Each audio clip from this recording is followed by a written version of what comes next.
Okay, this little follow-up video to the video I made last week on how little work you can do and still make strength gains.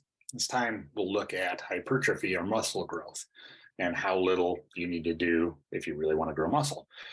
So first caveat, got to get out of the way is you need to be in a caloric surplus if you expect to gain muscle. Body can't manufacture out of thin air except maybe in very rank beginners. So if you are in a caloric surplus, then the second thing to consider is if you're going to try to gain muscle on a lower volume approach, more of it's probably going to need to be bigger compound lifts. So you're not going to be able to use a lot of your weekly sets on tricep kickbacks or things like that. For tricep specific, something more compound like a dip or a heavy barbell skull crusher would be a better choice. So research on this is a little mixed. It seems like maybe the sweet spot on how little you can get away with is around 9 sets per body part a week, which can be done in one session or it can be done spread out through the week. However, there is other research, and in my experience and experience with a number of other coaches I know, you can get away with 4 to 6 sets per week of body part can work very well also. And I have even seen cases, and I've heard of cases where as little as just 1 to 2 sets a week per body part can work. And there's actually been some, pretty famous high-level bodybuilders that did use this very low set approach, at least for large periods of time. This is going to have to do with a number of things. So you've got individual differences. We're all have different ability to supply oxygen to our working muscles. We have different central nervous system drive. And so it really does change one person to the next, what optimal is going to be for you. I've now got some technology here where I can actually test someone on these things and get a pretty good idea. However, you can also just simply experiment yourself with a number of approaches and see where you come out on it. One thing that's pretty clear is if you're going to do this lower volume approach and try to gain muscle, the lower in reps you go, the closer you're going to need to be to failure on those sets. So if you're trying 9 sets per week per body part, as long as you take them within a couple of reps of technical failure, you're probably going to be fine.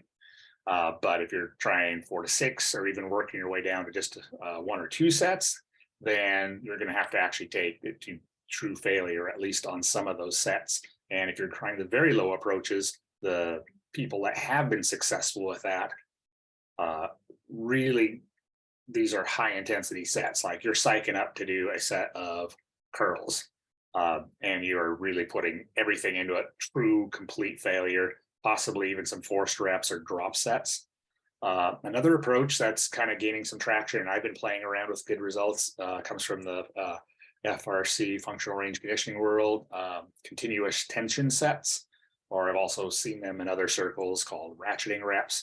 And this would just be one set of one single rep where you load it where you're going to fail in a minute, and you, like if I was talking about a press, just it's easy to see here, right? I would start at the top and I would simply do tiny reps. And as I start to fail and I can no longer do these little miniature reps, I work my way down until eventually I'm stuck here and I can't move the bar anymore. And then you're just done, one and done.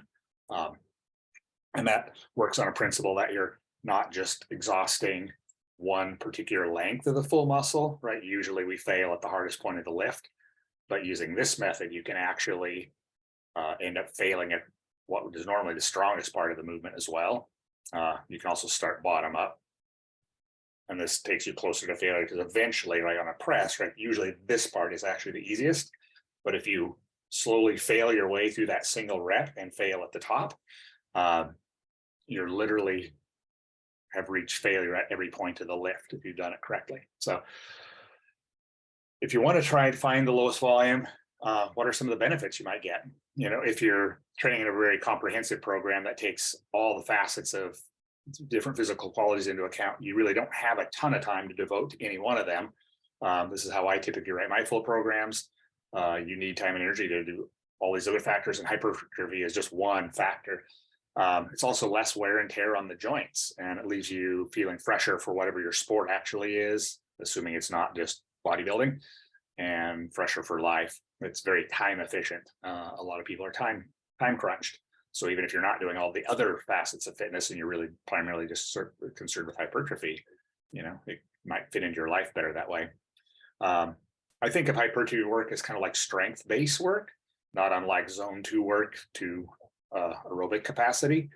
So it's something I would keep in a program all year round, even if just to maintain muscle mass. But I usually like to cycle in a phase over the year where we focus on hypertrophy more, so it takes up more of this bigger slice of pie in the overall training volume. And that's a good way to keep moving forward. You specialize for a couple of months, move a little forward, maintain with a very low volume, or continue to gain with a low volume to the rest of the year. Anyway, that's all I have on that. We'll look at aerobic training. How little can you do there in the next video?